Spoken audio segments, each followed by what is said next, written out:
Dan di video kali ini gue nggak mau fokus ke PSSI atau internal PSSI. Mungkin di video-video berikutnya gue akan bahas, tapi di sini gue akan bahas pemain diaspora kita ya, pemain diaspora kita yang banyak banget netizen atau supporter atau bahkan pejabat-pejabat ya, bahkan pejabat-pejabat mengkanal-kanal mereka, melokal-lokal mereka, menjudge mereka sebagai orang asing. Kita harus sadar diri kenapa pemain diaspora ini turun. Karena apa? Pemain Liga 1 kita nggak ada yang benar-benar siap untuk memenangkan, benar-benar siap untuk bertanding melawan negara-negara Asia. Di kawasan regional seperti ASEAN saja kita kalah jauh dengan Thailand dan Malaysia, dan bahkan jadi bulan-bulanan kita pernah dibantai 4-0 sama Thailand. Gue rasa bukan berarti kita nggak butuh pemain Liga 1, tapi pemain Liga 1 ini harus termotivasi ya, artinya apa? Supaya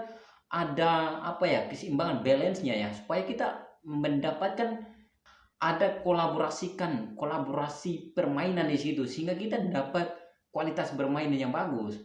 Dari dulu kita pernah melakukan merekrut pemain Liga 1, tapi kita nggak pernah kemana-mana. Kita hanya di level regional aja, kita nggak bisa bersaing bahkan di liga di Asia, bahkan kita nggak pernah mencapai semifinal kok.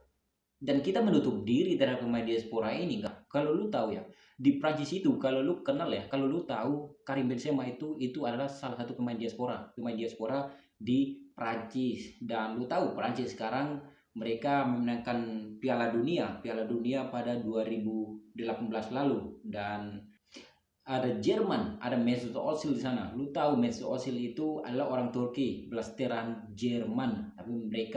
Tapi Mesut Ozil bermain untuk Jerman itu karena apa? Karena dia punya darah Jerman, punya darah keturunan Jerman, sehingga dia mau menjadi pemain Jerman. Dan di sana sama sekali nggak ada mengkanal-kanal, sama sekali nggak ada rasisme, sama sekali nggak ada yang membeda-bedakan pemain lokal, pemain asing, pemain apalah, nggak ada di sana. Dan berikutnya ada Spanyol. Kalau lu kenal Diego Costa, dia kelahiran Hungaria, tapi dia pernah bermain untuk Brasil melawan Italia, dan pada akhirnya dia memutuskan untuk menjadi kewarganegaraan Spanyol.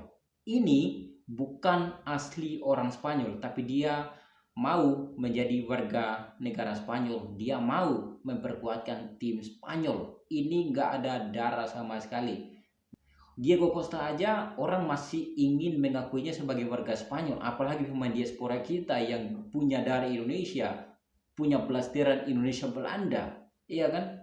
Dan gue rasa ini hal yang paling umum ya, hal yang paling umum di negara manapun. Ada Spanyol, ada Italia, kalau googling ya, ada Italia, ada Spanyol, ada Jerman, ada Prancis. Ini negara-negara maju di dunia sepak bola. Yang mau selain daripada karir, ada yang nggak mau jadi warga negara Indonesia dan membela timnas Indonesia. Itu menjadi hak utama pemain. Bukan berarti nggak nasionalis, bukan. Mereka tahu kok Indonesia di mana, mereka tahu kok asal usul nenek moyang mereka kok. Yang seharusnya udah nggak tahu lagi negara Indonesia di mana, ya. Indonesia itu apa? Yang seharusnya nggak tahu, mereka nggak tahu, tapi mereka masih ingin mengetahui lebih jauh Indonesia. Salah satu paspor kewarganegaraan termahal di dunia adalah Eropa, salah satunya Eropa. Tapi mereka melepaskan hak istimewa itu hanya untuk Indonesia. Lo tahu kan Emil Aldero?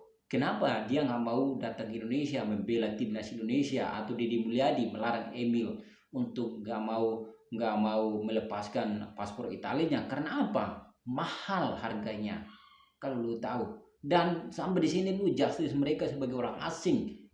Lu nggak ada rasa kasihan. Lu kayak nggak ada rasa kasihan bahwa mereka ini rela. Ini yang harus diapresiasi, rela melepaskan hak istimewa mereka hanya untuk Indonesia. Dan ini harus menjadi evaluasi besar-besaran untuk timnas kita, dimana ketua PSSI sekarang gue setuju banget ada Pak Erick Thohir di sana yang menjadi ketua federasi. Dan walaupun ada yang nggak setuju ya, tapi itu hal wajar karena mungkin ya banyak orang ya banyak orang yang kehilangan pekerjaan tentu saja. Tentu saja karena PSI dari dulu nggak pernah maju, nggak pernah kemana-mana, nggak pernah melangkah untuk ke semifinal pun nggak pernah. Karena tentu saja banyak banget ya pemain-pemain di sana, banyak banget. Gua nggak mau mengada-ngada, tapi dari dulu kita sudah mendengarkannya, tapi nggak ada orang yang benar-benar berani untuk mengevaluasi internal federasi